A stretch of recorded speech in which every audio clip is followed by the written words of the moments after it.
Hi everyone, Aspen Lee here again, and welcome to a devlog for KotH Ivory Alpha 3.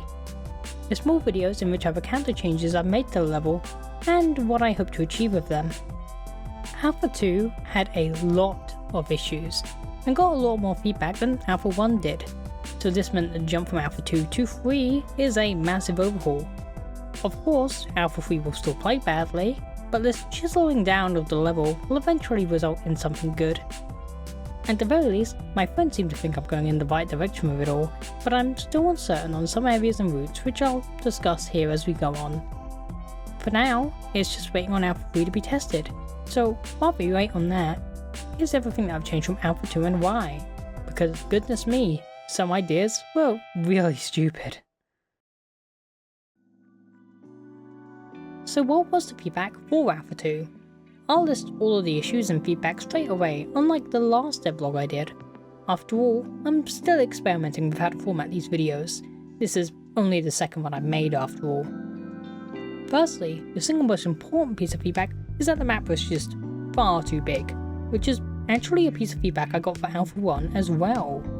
You see, I was really stupid previously, and just took overscaled as feedback in the sense that the mid itself had too many options to go into, leading to the map being far too big overall.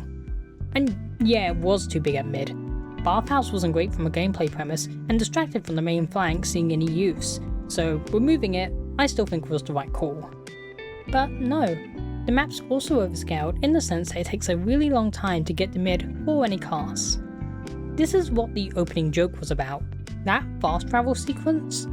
Yeah, despite the loading screen, that was faster for the heavy to get to mid than actually walking. At least without using the gloves of running urgently, but I shouldn't be forcing a weapon one to compensate for a bad layout. Next piece of feedback? Too many routes. I made too many routes. There was, in total, 5 different ways to get to mid. I don't know how or why I even let it get to this point. Seriously, I do not know how I ended up with 5. But I did, and it led to attackers feeling overwhelmed, since, of course, these route options could be used by people that were already holding the point to create free pressure in the enemy's back lines. But piece of feedback, the Proot style high ground really did serve its purpose of being strong, but I made it too strong. It was too high over mid, one way up, and had far too much space for people using it to back up onto in order to avoid taking damage. Needless to say, a free win area was a bit much, especially when it was so much closer to the point and higher than the high ground I took inspiration from on Proot. Lastly, I just have some general, less important, but still important notes, such as the lack of health and ammo pickups. I feel like the lack of health pickups comment is in part influenced by the map being overscaled, as the medium health packs were really far apart, but I do already feel like I had a decent amount, just a question of them not being 5 miles apart really. As for ammo pickups, yeah, I was very conservative with these. I was so scared of Engineer being able to get an easy hold over the point, like let's say on Pub Viaduct's concrete, that I just didn't put down a lot. I'm still afraid of Engineers getting an easy setup, but we'll see how it goes. That's all the main feedback besides some tidbits I've thrown here and there. Now to discussing how I tried to resolve these issues.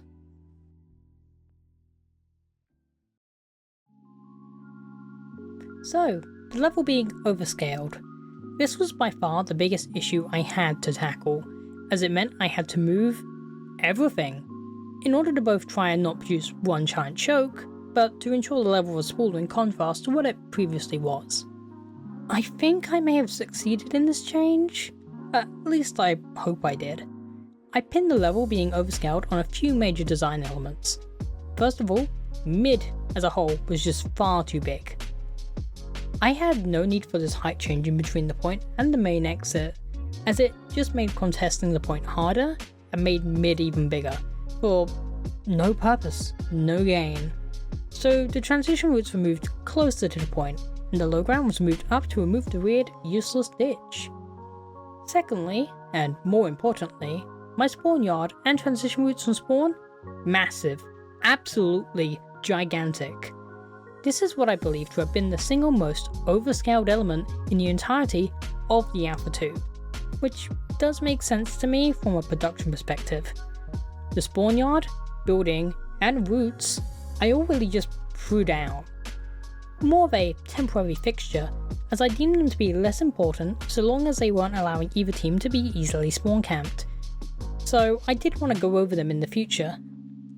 Well, that time has come. Spawn is now smaller, the yard is now also smaller, and the routes out of the spawn yard are now shorter. This should allow teams to jump straight into the action without so much of a delay. I also got the recommendation to make sure that both spawn exits were in the player's line of sight as soon as they spawn in, so they instantly know there's two options, as opposed to having to move their mouse in order to see it. Luckily, no one in previous playtests ever got into the enemy spawn yard to force the defending team to have to use the second spawn exit, probably because anyone trying to push the spawn yard would die of old age before they even reached it. So, good change to make now rather than later now that the level is smaller. On a final note for level scaling, that valley-esque back area I've had since Alpha 1, it was also far too big in Alpha 2, and it was already bigger than that in Alpha 1. And do you know what the worst part of the entire thing was? It still wasn't used. No one went back there, and it took 20 minutes for people to see my funny frogs. Now, I can make an educated guess on why it continued to go unused. As mentioned previously for the feedback, the high ground over the point at the back of the map was still far too strong, and this also was connected up to the most open route for players to take to mid, and it had an easy access medium health pack without trading any high ground. The mix of all this, I think, and the existing double balcony setup the mid transition buildings had, led to the back area being completely useless, because all it ended up providing, just like it did in Alpha 1, was an incredibly long, non-essential to flank detour. So I made sure to downscale this back area as well, simplified it into one single balcony, and I put the large health pack onto the balcony to encourage players to at least retreat onto the balcony when under pressure, trading off point control. We'll see how this goes.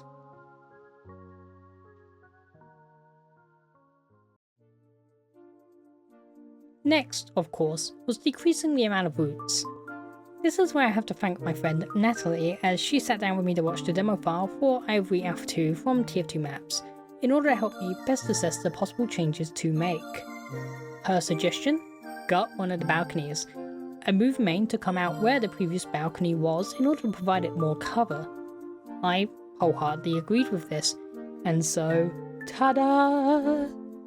In doing this, I ended up removing two of the previous ways to get to mid, while also giving main more cover to come out to, and also decreasing the amount of high ground advantages either team could have over the point, as it seemed like there were previously too many.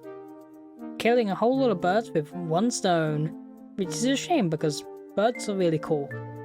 In all seriousness though, that was the root issue already solved, as this lowered the amount of options to mid down to 3, which is pretty standard all things considered for a King of the Hill map. Now teams shouldn't get overwhelmed in their backlines, while having even safer, easier to hold ways to push out of. Hopefully this works, but I'm still uncertain of main itself. My own personal modification to Natalie's main route suggestion was just adding an extra exit on the side to cover the cliffside area. Otherwise, I both feared that main's exit could be too easily locked down for attackers, and that the map would be far too lopsided without an easy way to enter cliffside. Hopefully this goes well, but it's still an interior transition route to mid, which isn't very typical, at least to my knowledge, so we'll see how this goes.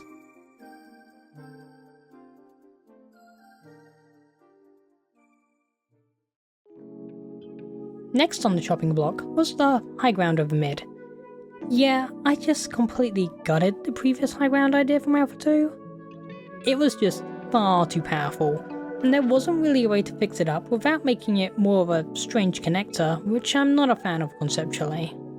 Well, at least a connector with high ground, because now instead it just outright is a connector route like on Product, which connects up both teams' concretes. This was a suggestion Natalie made to me, but one I already wanted to try out for a while anyway, as I personally really like the risk and reward that comes from the tight entryway into the enemy team's grounds. The only thing that kept me from trying to have a connector really in TF2 was the fear of creating one giant sightline through the back lines. But now that the level's been scaled down, yeah, hopefully it isn't such a big issue. It even has a large ammo pack in to try and make the risk and reward factor of the route more tempting to people. The remaining balcony meanwhile, I tried to limit the sillier sightlines it had even further, and I made it tighter. This is actually a trade-off, since now it goes even further over mid, allowing any class on the balcony to try and get more angles on and over the point. But now they trade their ability to more easily avoid splash in favour of this high ground. We'll see how this ends up going, because it may have been too aggressive of a change, resulting in the point being too hard to retake. And that is it for major changes. Final tweaks I'll just run through quickly. There's now more ammo pickups on the map. Health packs aren't so far away from each other anymore. The capture region is now bigger. I also swapped the capture region with this cylindrical piece of cover to try and limit sightlines across the point from either main or the cliffside balcony. I also swapped out the previous 2-fort fence cover at mid in favour of these lower angled brushes based on Natalie's feedback. This is because the 2-fort fence on maps like Lakeside and Badlands leads to a really strong perch spot for soldiers, as they become decently annoying to hit while on it and can jump behind it for instant cover at any time. So now with it being sloped cover, they can be more easily hit, while also having less instant cover the second they drop down. I also, sadly, removed the frogs. They will return. I like my funny frogs. And that's it.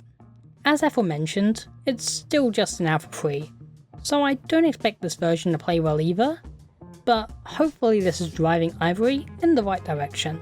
This is my refresher map after all. Now for a list of general concerns I have, and we'll see how many of these predictions come true within the Alpha 3 playtest. First of all, I do worry if the point is too hard to retake. Really do not want to see the level become super one-sided after an initial mid-capture of course, so hopefully that isn't the case. But I can of course make changes to prevent this in the future if it does end up happening. I'm still also worried about the interior transition route for main. We'll see how it goes. Hopefully the doorway can't be too easily locked down, but I can always change this up drastically. Of course, I'll also always be worried about silly sightlines. Really don't want to create any horrible hard to contest ones, but this is a never-ending battle. I'm always going to be fighting sightlines. Lastly, spawn yard exits just feel a bit enclosed for me. It's hard to really put into words. Maybe if I flip some of the doorways, it would feel less centralized. That's it really for my thoughts and changes. I don't know if I'll make another one of these for Alpha 4 specifically. I may wait a few versions until I have more progress to account for another devlog, with the goal of hopefully it being more interesting and a more snappy summary. I hope you enjoyed the video. I hope this was an improvement in quality over my last ad-libbed one that I made.